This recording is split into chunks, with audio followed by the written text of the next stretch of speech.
Hey, how you doing? This is RJ. So today I'm going to talk about a broad topic, even though it has sort of simple origins. It's basically why female-led entertainment is leading to the downfall of entertainment. And really, the reasons for this are quite simple. They are number one, female-led entertainment is ubiquitous right now. It is everywhere. And number two, which is connected to number one, it is everywhere because it is seen as the way to do things, i.e. the right way, or the good way to make entertainment. And C, men and women are different. Therefore, with such entertainment, you're ignoring basically half of the entire audience. And of course, this all leads into what I'm always talking about, not just bad entertainment, but bad versions of the heroic ideal. But if you want some good entertainment with good heroic characters, you should check out one of my 3 graphic novels. Links for those are in the description and the pinned comment. I have 2 superhero graphic novels. You can pick up both of those at the Valiant Heroes Indiegogo page, or you can order my Return to Form for Low Fantasy at Crom the Destroyer. They are returned to the traditional way of making a story that should appeal to everyone. The superhero graphic novels are based around the idea of a true hero, the low fantasy around death and honor, and it's just pure good storytelling and entertaining fun. So if any of that looks or sounds appealing to you at all because you're looking at some of the art for those graphic novels in the background, then click on those links in the description and go on over and see if my graphic novels are for you. But back to my topic. And you might be asking yourself, why am I thinking about this topic this week? Well, it's because that meme is going around about women who are asking men, how often do you think about Rome? And they're getting shocked by the answer when they're being told no more than once a week, usually, something like that.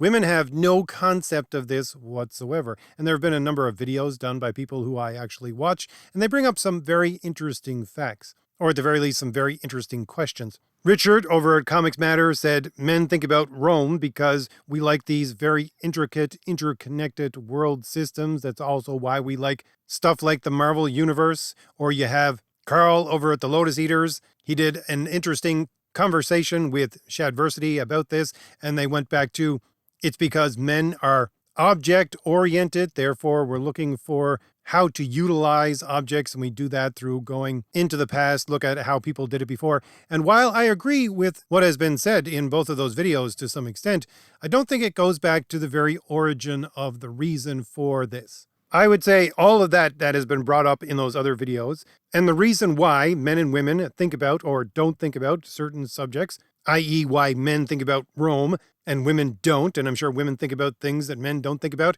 is because it is ingrained in the basic principles of a human being, and I will bring that back to both biological and psychological and human nature, all 3 together. And by the way, when I say psychological, I'm thinking more of the ancient way of incorporating a psyche into a person, not really modern scientific psychology, but anyway. But if we look at all these 3 things and determine what the basic commonality between them in this expression is, we can then extract that and apply it to entertainment and why the entertainment you see around you is pretty much garbage. So what we're looking for is a commonality that exists between men and women in its various aspects, again, physical, mental, spiritual, everything, and where that commonality begins to differ. And that point is the point of how each men and women deal with conflict. And the human body, mind, and yes, I would say even nature, offers us 2 different ways to deal with conflict. It's either fight or flight. And typically, men choose fight and women choose flight. So let's look at that for a moment or two. And I'm not sure if this was an actual study, I don't remember, or if it was just something like the men think of Rome all the time thing that was going around on the internet, but there was a question asked to men. And the answer showed just how much men have confidence in their I'm going to fight choice in this matter. So the question was asked to guys of whether or not they thought they could go toe-to-toe with no weapons against a bear. And a surprising number, percentage-wise, of the guys, if I remember correctly, it was probably getting into the 73 to 75% range, thought that they could take on a bear. Now, being someone who lives closely with nature, that's a load of hooey, but it doesn't change the fact that most guys think they can go toe-to-toe, weaponless, against a bear and come out on top. That's how men think about conflict. Women, on the other hand, choose flight. They choose to circle the wagons and get into a defensive position. Yes, I'm sure women can fight and do fight at certain times, but that's not going to be their first option. So, to explain it in another way, women are drained by conflict. Men are actually energized by conflict. And this makes perfect sense, again, if you go back to those things like biology, psychology, human nature, all that kind of thing. Just some basic things that come to mind when thinking about this. If we reduce people, men and women, to their function in life that is chosen biologically for them, women are meant to bear children and then take care of those children. Men are meant to protect the women and the children. So men are chosen to go out and fight. Women are chosen to be defended. And again, this makes perfect sense because let's take the hypothetical that you had 10 people and you had to restart the human race.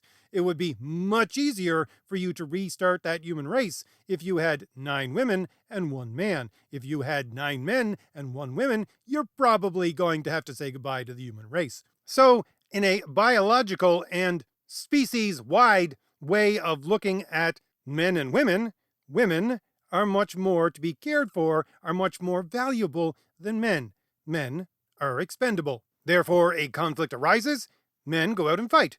Women retreat to a safe point. This leads into something that is very misunderstood in today's society. It's the fact that women have innate value. Men have accumulated value. And yes, I'm sure someone in the comments is, you're reducing women to the fact that they can bear children. How blank this is misogynistic or whatever. But yes, we're looking at the entire picture here. You can't just ignore the fact that women's bodies are built to bear children. But the point is that if you look at a woman and you naturally see the fact that she's built to bear children, then yes, that is an innate worth. She really doesn't have to do much of anything in order to bear children. Sure, she might have to go through some pain, but there's not a whole lot of action on her part that she has to undertake. So, a woman has innate value, but a man has to protect that innate value, and he has to do that by acting, and therefore his value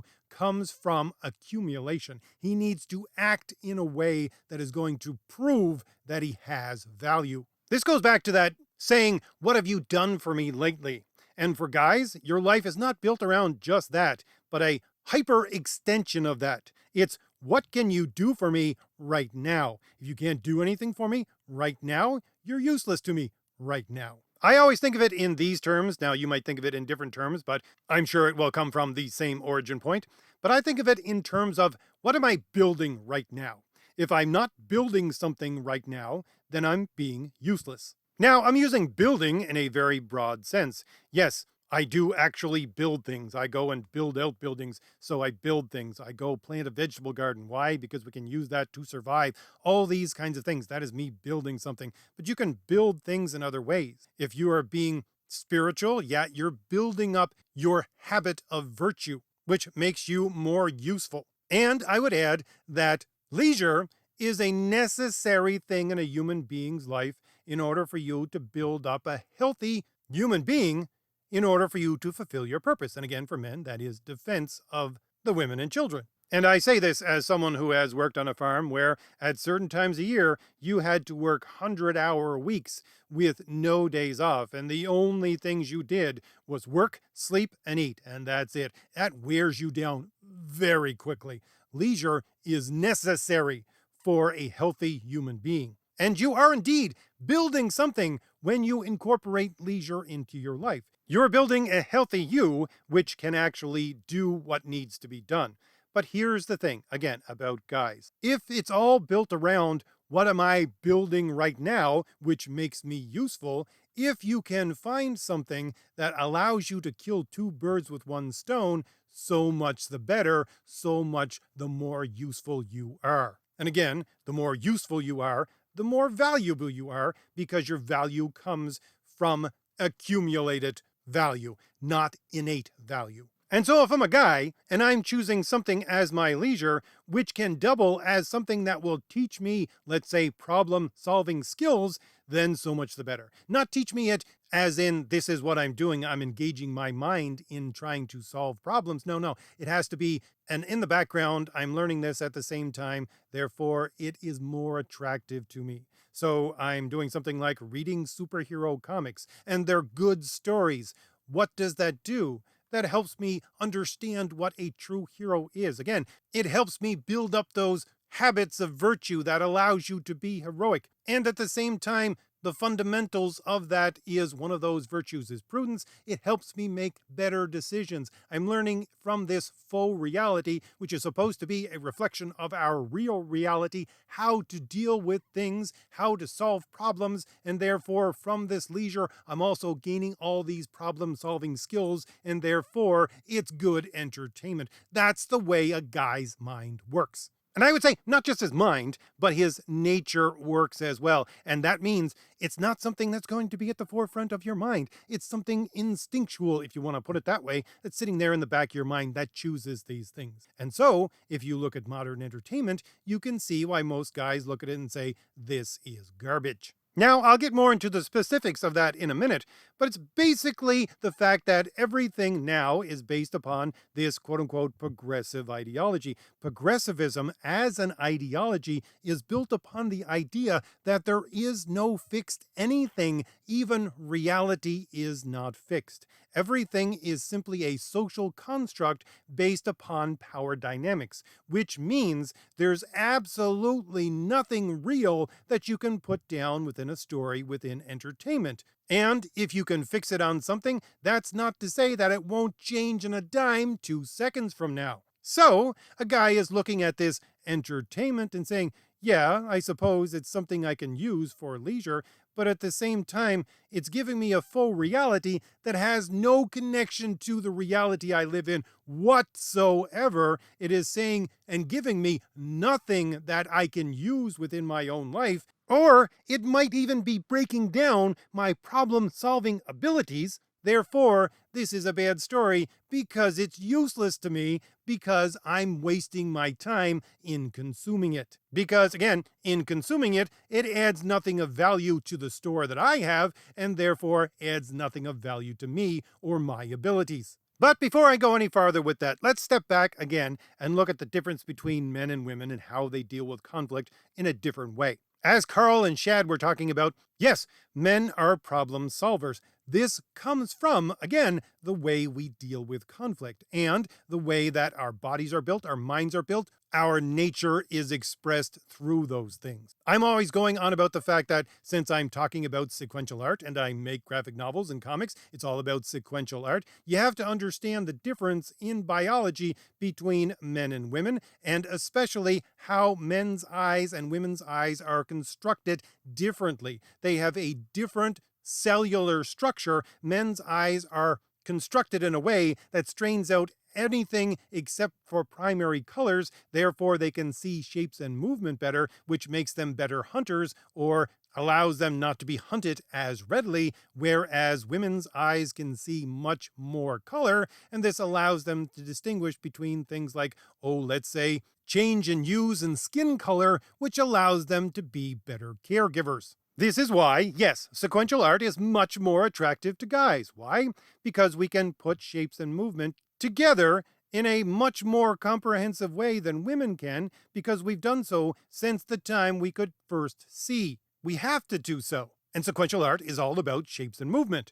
And aside from that, the movement that takes place between the sequences of the art, which your mind has to fill in. By the way, I talk a lot about that kind of thing on my Wednesday live streams, going over the great ways to make comics. Shameless plug for myself there. But where am I going with all this? Well, since we know that there are different cell structures in male versus female eyes, they've also done studies to see just what a baby would do when confronted with different things as male versus female. So they took tiny little children from the time they could first begin to see anything more than a blob of color and put pictures of things in front of them, and the girls were attracted to human faces and the boys were attracted to mechanical things.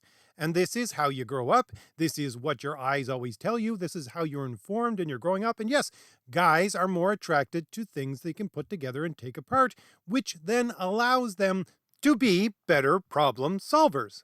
Women, again, are more attracted to the human, not to the thing you can take apart and put back together. So, what does this mean for the extension of all of this in the lives of men versus women? Well, the thing is, again, working off of studies, they have found that when confronted with a problem, again, which is a conflict within your life, because you can reduce problems to conflict, men try to solve the problem, and women typically retreat to a female friend group so that those friends can offer support in understanding that yes, there is a problem. But at no point do they actually confront the problem. And I would add to this is not part of the study, but I would add to this, they don't instinctually confront the problem in any way because they're used to instinctually depending upon the men to confront the problem because that's the point of men being there. Now, this not only feeds into what I've just been talking about the fact that guys typically want to gain problem solving skills and therefore make themselves useful. Not only that, but it leads into a bunch of other things which connect to entertainment as well. First of all, let's look at the biggest detriment to adopting this female kind of mindset which we have today in our current society. And that is that no, you don't confront the problem at all. You go back to a place where you feel safe.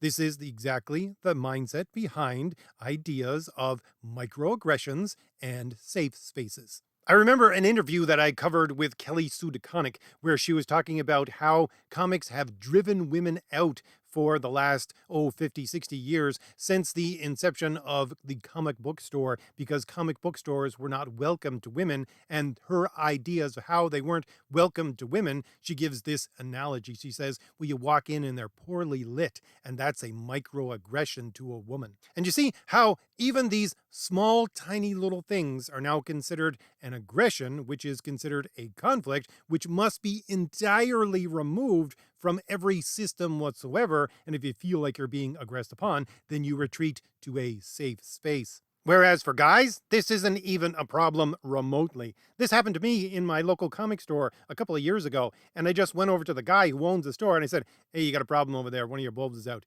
Again, there was a problem.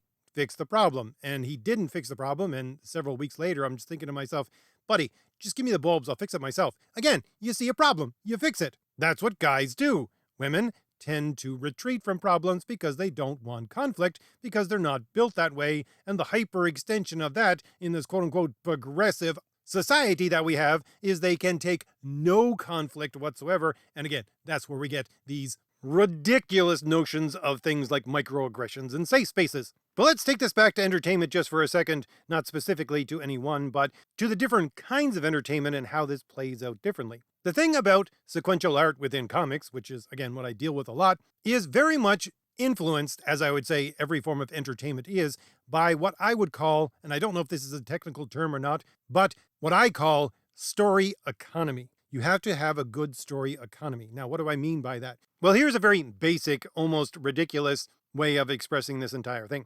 Have you ever wondered in comics why you have so many bald characters or so many characters that wear a mask that covers almost their entire head? Why? Well, it's pretty simple. And I learned this by making comics and having to deal with artists and having to deal with how long it takes to make the art. It takes a long time to make the art in order to complete something. And if you're on a schedule, especially if you're doing it on a monthly deadline, which is what comics used to do, then you have to get the art done as quickly as possible. And you look for shortcuts. One of those shortcuts is the fact that you don't draw hair on everybody.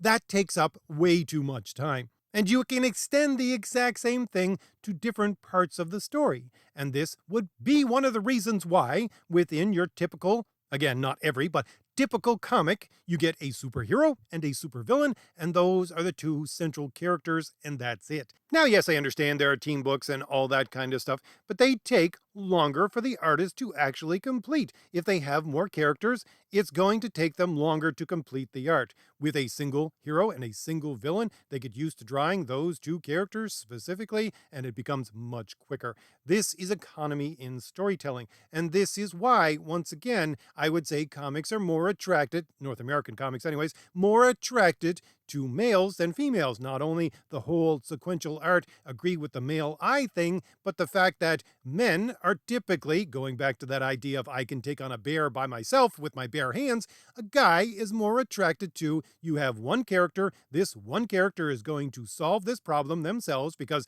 they're the only ones who are going to be in the book. So they have to take care of the problem, and they're going to do it by taking it head on. This is a guy approach to things, and therefore this type of storytelling will lend itself more to a guy mindset.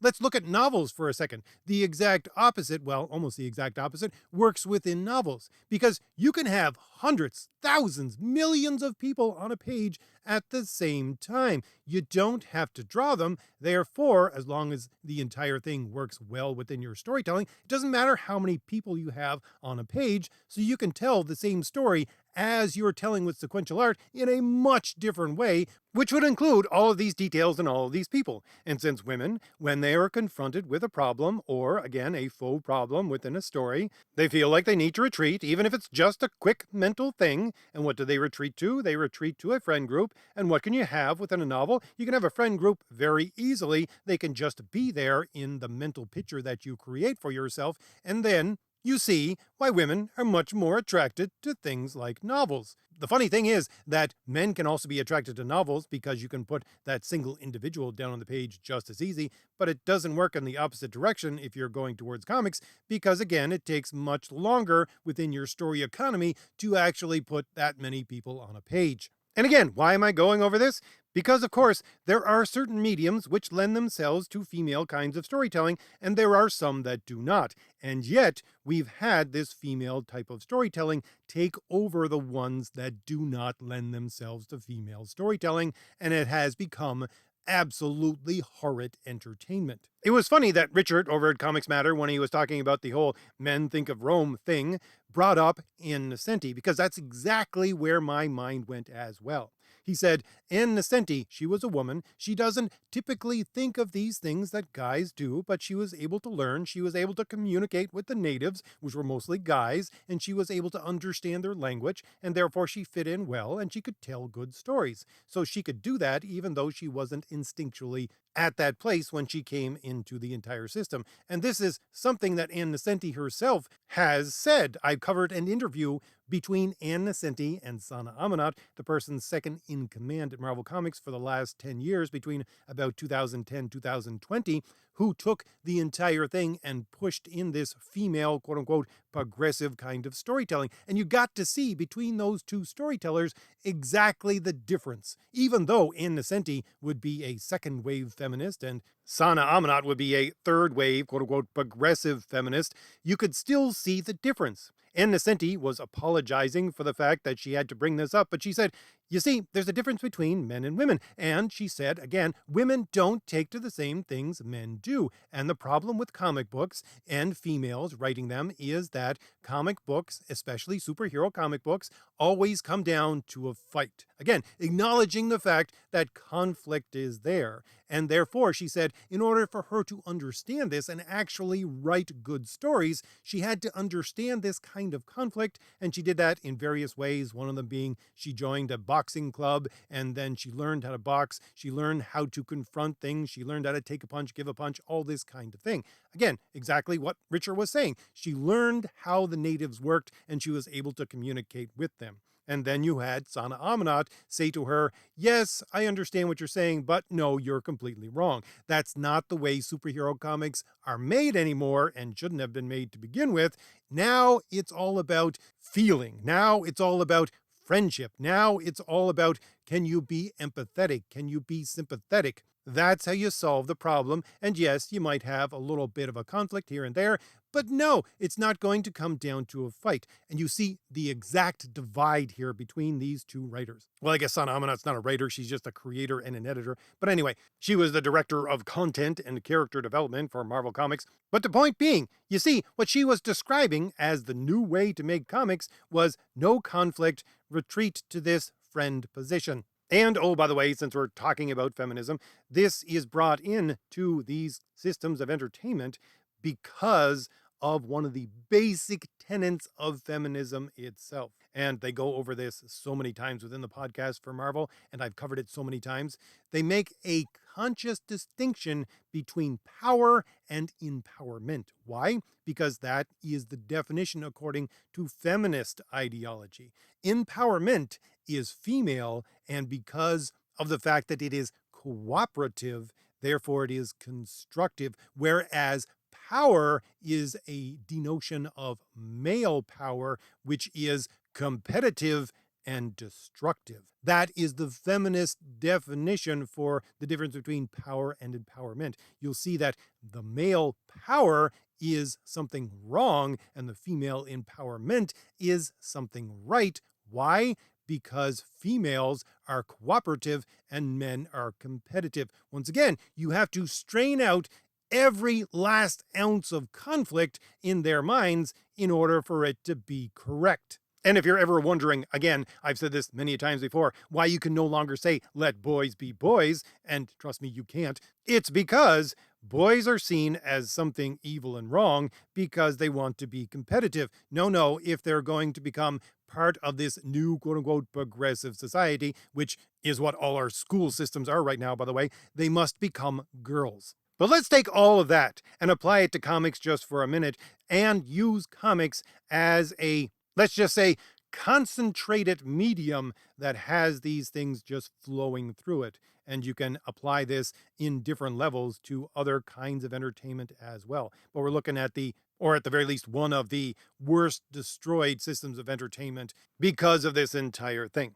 You have this system of entertainment, which, as I've already explained, for several reasons, should concentrate on a male audience, and it has driven away that male audience through this kind of female storytelling. And this kind of female storytelling usually takes one of three forms. Form number one, you get a woman who is really just a man shoved in a woman's suit. And this literally happens. I covered an interview again with Kelly Sue DeConnick, who is the person who remade Carol Danvers' Captain Marvel. And she says when she created that character, that's exactly what she did. She wanted to base the new form of the character on an Air Force hero, and she couldn't find a female one. And so she took Chuck Yeager, a crusty old guy who is a man's man in some way, and basically shoved him into a woman's suit. And that's why we have Carol Danvers, Captain Marvel, and people in the know call her Carl Manvers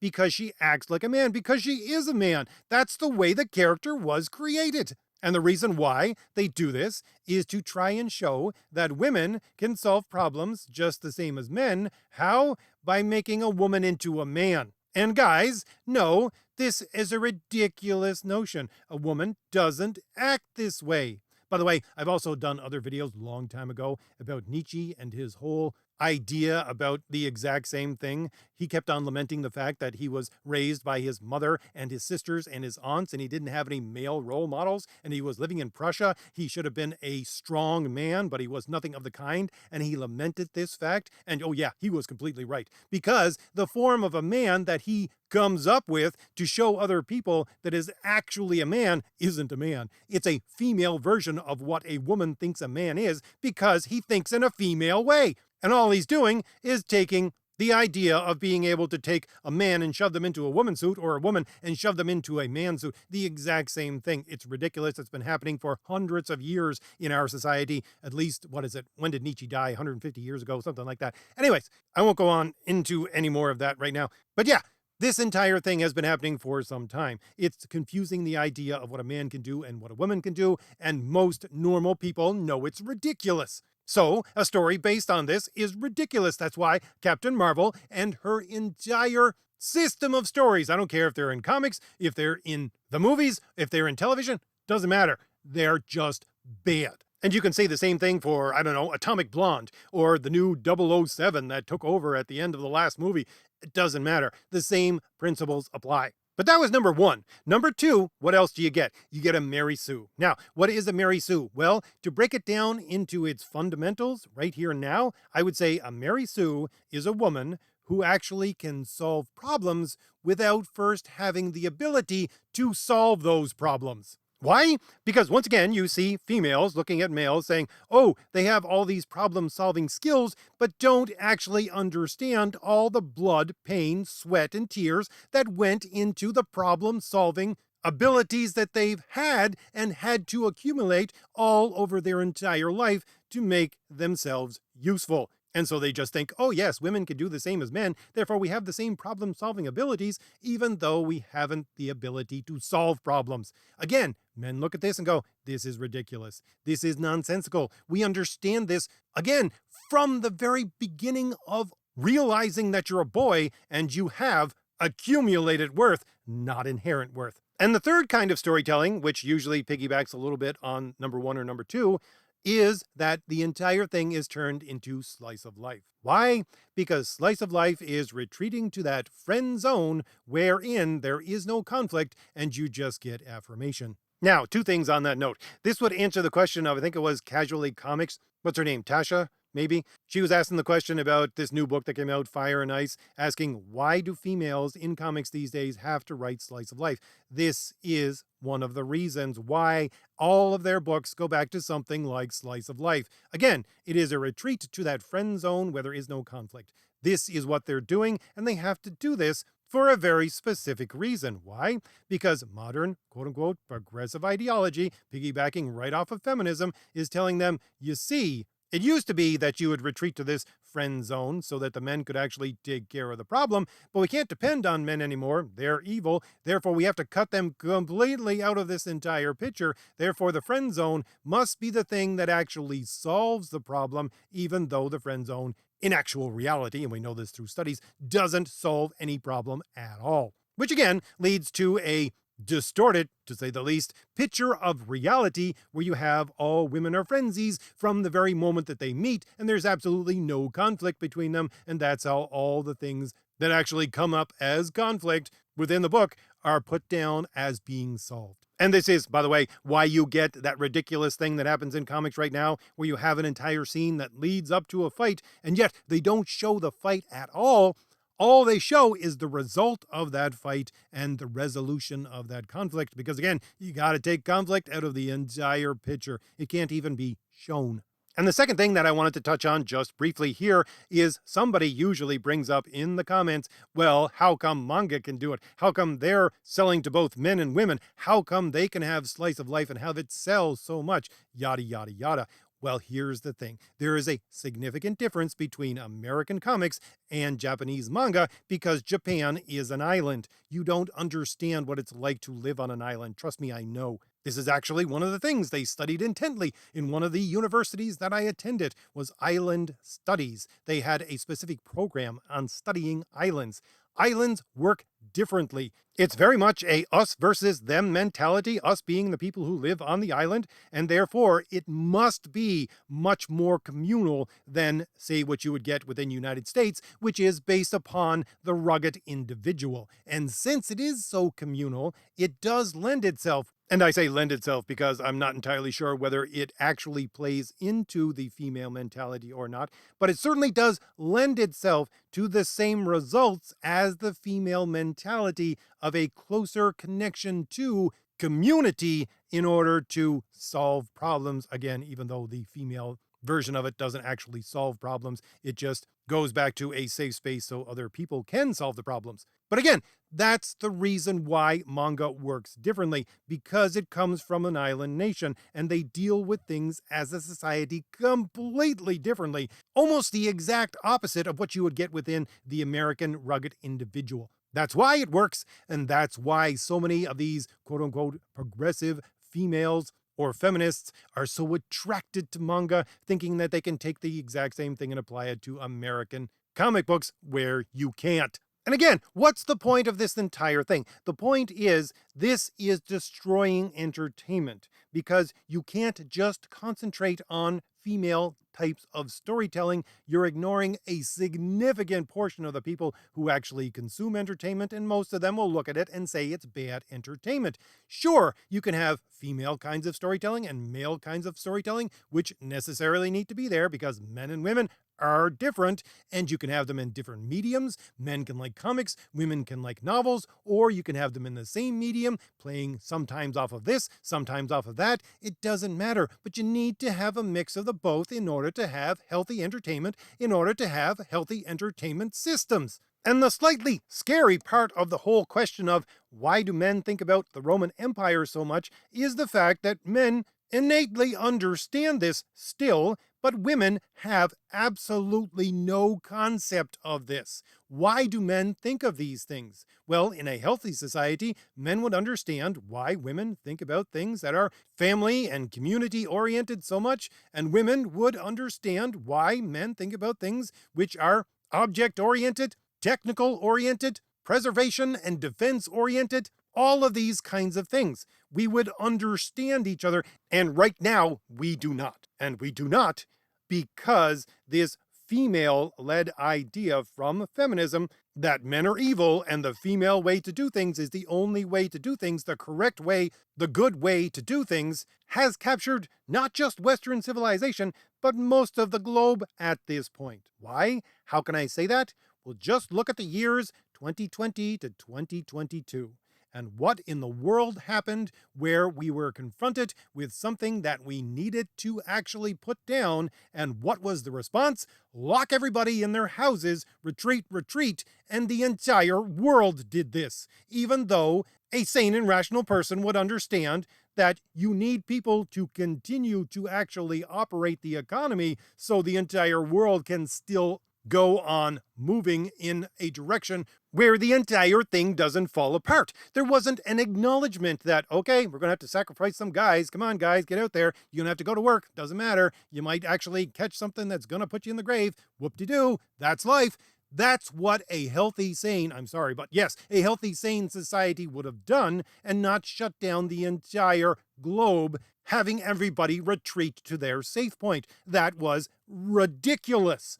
And that is the best example you could ever come up with about the fact that the entire globe is captured by this female mindset of the feminine way to do things is the only correct way to do things. And that means no conflict, no sacrifice. But of course, that piggybacking on the ideas of progressivism, where they think that they can get through things and solve problems without any problem solving skills, without any sacrifice to begin with, because the entire thing is a utopian mindset. And further to that, the question then becomes, why in the world, then, if the stakes are so high, are we talking about entertainment? Why?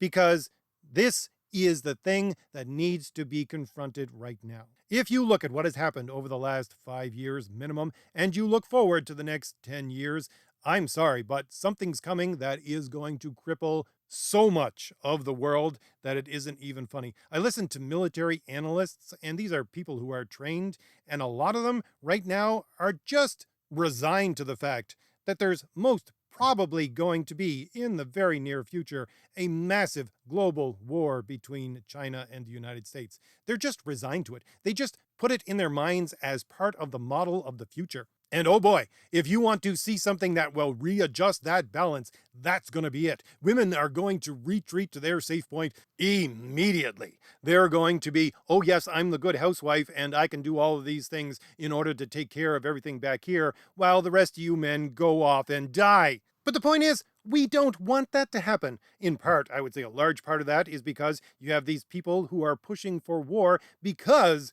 they want to use it as an excuse to have and accumulate more power and more control over our lives within the entire world. We don't want that to happen. And the only way that we can forestall such a rebalancing of the entire world is to rebalance it before that point comes to be, before that massive conflict actually happens. And so, in order to do that, we have to tackle every small conflict that comes and presents itself before us. We have to become heroic in our own lives, and we have to habitually acclimatize ourselves to the position of fortitude which says, I see something small here in front of me, and I know it's wrong, and it's going to take a conflict on my part in order to redress this balance, and therefore, I know, despite what the world is telling me, that the good and correct response to this situation is to look that conflict square in the eye and say, if you want to fight, a fight you're gonna get. All right, so if I've given you anything new to think about, hit like, hit the shield in the lower right hand corner of your screen to subscribe, and leave me a comment. Tell me what you think about all this, and don't forget, there are links in the description and on the pinned comment for my 3 graphic novels, stories that are meant to be pure entertainment, good fun, relaxation, stories about true heroes, death, honor, all that kind of thing within superhero graphic novels and a low fantasy graphic novel that you can order from Indiegogo right now. And if any of that looks or sounds appealing to you at all, click on those links in the description and go on over and order yourself a copy of one of my graphic novels today. All right, I'll leave it there. I'll see you later. Bye.